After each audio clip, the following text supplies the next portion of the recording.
Speed of 90 ready.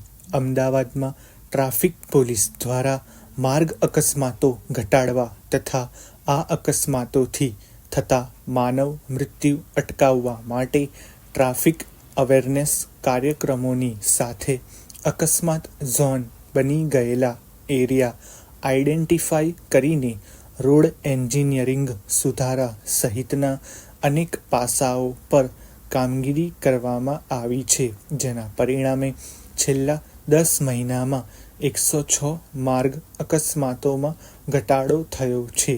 Ahmedabad traffic પોલીસને 90 માનવ જીવન બચાવવામાં સફળતા મળી છે.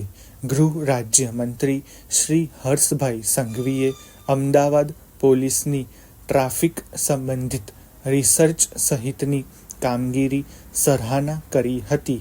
દાહોદ સહિતના કેટલાક જિલ્લાઓમાં આ પ્રકારે મલ્ટી ડાયમેન્શન એનાલિસિસ કરી માર્ગ અકસ્માતો ઘટાડવા ગુજરાત પોલીસે પ્રશંસનીય કાર્ય કર્યું છે. અન્ય જિલ્લાઓમાં પણ તેનું અનુકરણ કરવા મંત્રીશ્રીએ સૂચન કર્યું હતું. પેરેગ્રાફ. નોંધનીય છે કે અમદાવાદ શહેરમાં બનતા જીવલેણ માર્ગ અકસ્માતોના બનાવોનું મેપિંગ કરીને આ અકસ્માત ઝોનમાં રોડ એન્જિનિયરિંગમાં સુધારા કરવાથી માંડીને zebra crossing, circle design, traffic signal, રસ્તાઓ પરના કટ બંધ કરવા સહિતના જરૂરી અનેક સુધારા કરવા અમદાવાદ શહેર પોલીસે સૂચનો કર્યા હતા અને તેનું વહીવટી તંત્રની મદદથી અમલીકરણ કરાવ્યું હતું. આ એનાલિટિક કામગીરી થકી અમદાવાદ શહેરમાં માર્ગ અકસ્માતોમાં તો ઘટાડો થયો જ છે, તેની સાથે આવા અકસ્માતોથી થતા માનવ મૃત્યુ આંકમાં ઘટાડો થયો છે. પેરેગ્રાફ.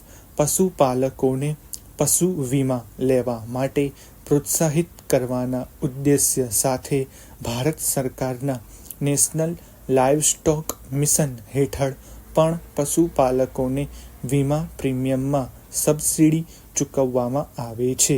ગુજરાતના પશુપાલકોના વ્યાપક હિતને ધ્યાને લઈ રાજ્ય સરકારે ચાલુ વર્ષ ₹23 કરોડની બજેટ જોગવાઈ સાથે પશુધન વીમા સહાય યોજના અમલમાં મૂકી છે, જેનો ઉદ્દેશ ભારત સરકારની સબસિડી બાદ થતા પશુપાલકોના ભાગે આવતી વીમા પ્રીમિયમની શેષ રકમમાં ઘટાડો કરીને વધુ સહાય પૂરી પાડવાનો છે. પેરેગ્રાફ.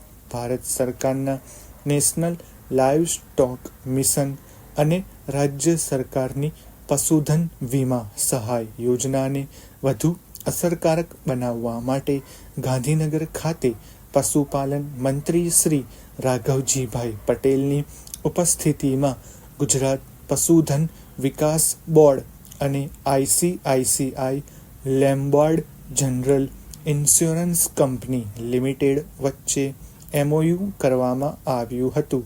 પશુધન વીમા યોજનાનો લાભ મેળવવા ઈચ્છુક પશુપાલકો ઓનલાઈન અરજી કરી શકે છે.